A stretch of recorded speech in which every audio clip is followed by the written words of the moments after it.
상처 주는 것들과의 이별. 불변한 감정 뒤에 숨어버린 진짜 나를 만나다. 잘못은 저 사람이 했는데 왜 내가 상처받아야 하지? 왜 누군가를 만날 때마다 똑같은 패턴이 반복되는 걸까? 내가 이상해서 상처받는 걸까? 왜 알면서도 자꾸만 상처받게 되는 걸까? 이렇게 우리는 하루에도 몇 번씩 크고 작은 상처를 받으며 살아가고 있습니다.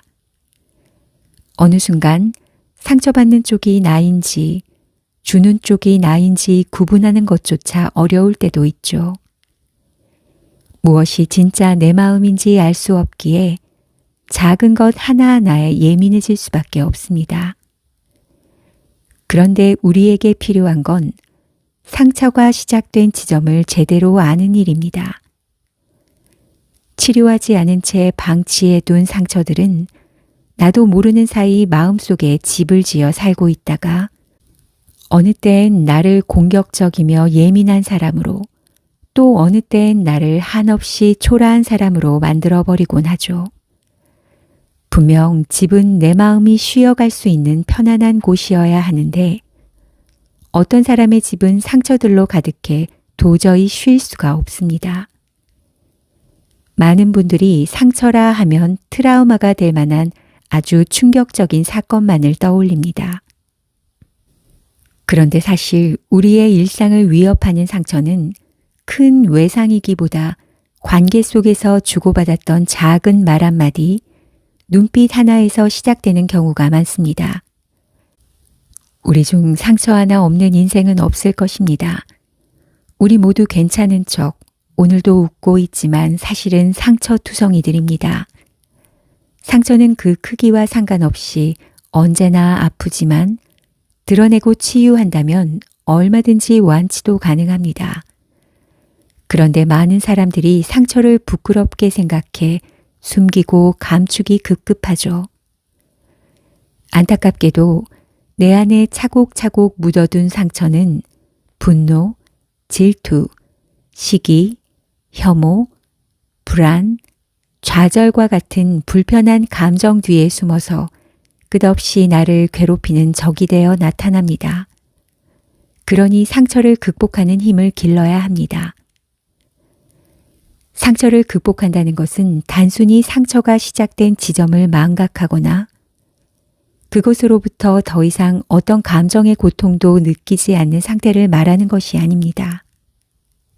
진짜로 극복한다는 것은 어쩌면 상처로부터 덜 괴로운 상태가 되는 것, 시간이 지날수록 그것을 이겨낼 수 있는 자신감을 얻게 되는 것입니다. 즉, 상처의 집을 비우고 불완전하고 서툰 나를 받아들이는 것입니다. 상처를 받은 사람이 있으면 상처를 준 사람도 있게 마련입니다. 하지만 저는 상처의 가해자, 피해자를 구분짓는 데 집착하기보다는 서로가 상처의 책임자가 되어주라고 말씀드리고 싶습니다. 일상에서 겪는 대부분의 상처는 관계 안에서 만들어진 것이기에 회복 또한 관계 안에서 이루어져야 합니다. 그러려면 한 사람에게 너무 많은 짐을 맡기지 않고 나와 너의 상처를 부끄럽게 생각하지 않는 태도가 필요합니다. 마음속 상처의 집을 비우지 않는 한 우리는 늘 예민한 사람인 채로 살아가야 할지도 모릅니다. 그런 이들에게 이 책이 상처의 집을 비울 수 있는 치유의 시간을 만들어줄 수 있었으면 합니다. 더불어 나를 힘들게 했던 사람의 상처의 집을 조심스레 들여다볼 수 있는 계기가 되었으면 좋겠습니다. 독일의 심리치료사 베르벨 바르데츠키는 자신의 책 너는 나에게 상처 줄 수 없다에서 사람들이 인지하지 못한 상태에서 저지르는 상처 주는 함정들을 다음과 같이 정리했다. 첫째, 뭘 대답해도 틀린 답이 될 수밖에 없는 이중 구속. 둘째, 컨디션에 따라 자꾸만 바뀌는 고무줄 기준. 셋째, 사랑이라는 이름으로 모두 이해받길 원하는 암묵적 기대. 넷째, 정확한 기준을 제시하지 않으면서 기준에 무조건 따르라는 답정너. 우리는 자신이 받은 상처를 가족이나 친구에게 말하며 화를 내거나 슬퍼한다. 상처를 받은 사람이 있다면 준 사람도 있다는 건데 이상하게 상처를 줬다는 사람은 나타나질 않는다. 그것은 상처를 주고도 그것이 상대에게 상처가 될 수 있다는 것을 짐작조차 못하기 때문이다. 고무줄 기준이 대표적이다. 대부분의 사람들은 스트레스를 받으면 뇌의 감각신경이 극도로 예민하고 날카로워지며 불안과 우울을 느끼거나 지나친 강박관념을 가지게 된다. 그러다 보니 평소라면 문제되지 않았던 것들이 컨디션이 좋지 않을 때는 신경을 건드린다. 쉽게 납득도 안 되고 이랬다가 저랬다가 신경질적으로 반응하게 만든다. 예를 들어 오랜만에 만난 친구가 어디 갈까? 가고 싶은 곳 있어? 라고 묻는데 아무데나 괜찮아 라고 답한다. 친구는 오랜만에 만났으니 분위기 좋은 곳에서 근사한 저녁을 먹자며 지하철역에서 10분 정도 걸어 주변 경치가 좋은 레스토랑으로 안내했다.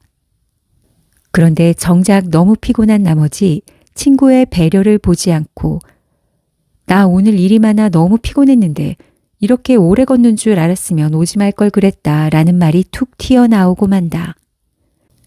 근사한 저녁을 위해 식당을 검색하고 안내했던 친구의 정성은 물거품이 되어버리고 둘 사이의 분위기는 싸늘해진다.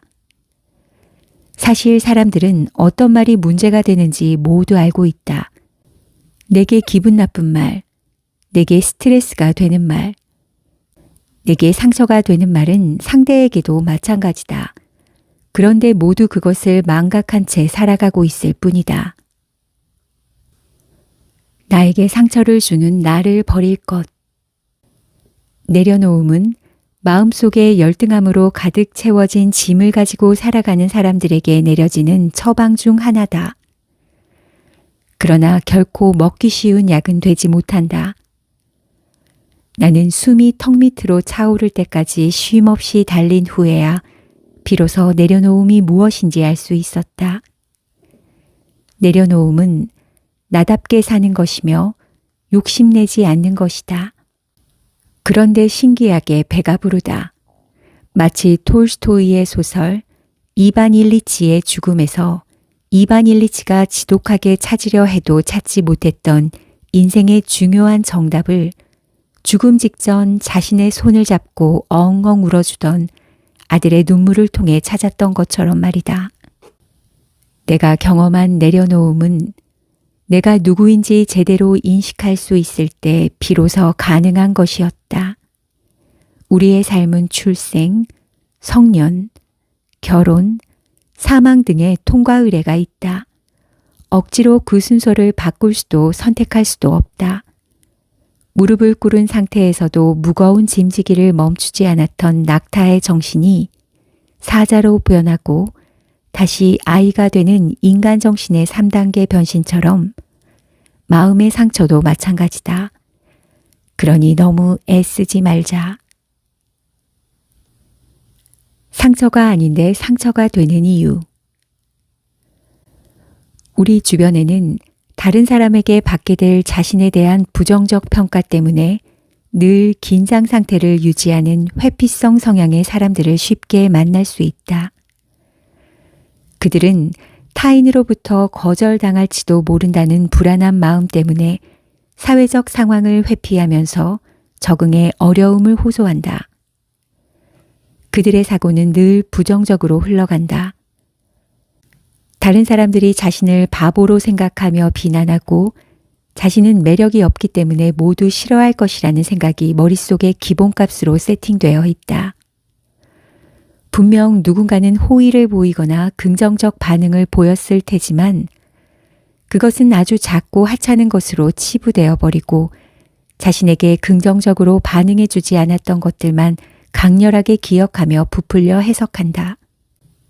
또한 다른 사람의 반응을 해석하는 데 있어서 인지적 오류를 보인다. 이분법적 사고를 하거나 지나치게 의미를 확대 또는 축소하고 부정적 증거에만 주의를 기울이는 것이다. 그러니 타인이 주는 건설적 비판과 이유 있는 피드백도 자신을 무시하고 비난하는 소리로밖에 들리지 않는다. 내가 혹시 타인이 건네는 말과 행동 하나하나에 상처받고 있다면, 첫째, 불안한 감정을 괜찮은 척 억제하기보다는 내가 지금 불안하구나 라고 인정하는 게 우선이다. 회피성 성향의 사람들을 지배하는 감정은 불안이다. 그래서 감정이 편해질 수 있도록 자신이 느끼는 감정을 언어로 표현하는 훈련을 하거나 신체와 사고를 이완시켜주는 과정이 필요하다. 둘째, 상처받을 만한 근거가 무엇인지 점검하고 타인의 반응을 부정적으로 평가하는 생각 패턴을 바꿔줄 수 있어야 한다. 생각이 무조건 사실을 가리키는 것은 아니라는 점을 인정하고 왜곡된 인지가 있는지 찾아서 수정하는 것이다. 이때 도움이 되는 것이 바로 마음챙김이다. 마음챙김은 우리가 느끼는 감각, 감정과 생각을 있는 그대로 받아들이는 것을 강조한다. 평가, 판단, 비판의 시각을 내려놓고 감각을 통해 느껴지는 사실만을 관찰하는 것이다. 상처 입는 것이 습관이 되어버린 사람들은 상대와 상관없이 자신만의 생각을 진실로 만들기 위해 왜곡된 서사 쓰기를 즐긴다. 이것은 없애야 할 습관이다. 인간관계에서 소외감을 느끼며 두려워하고 있다면 내 생각들이 사실과 진실에 기인한 것인지부터 살펴보기 바란다.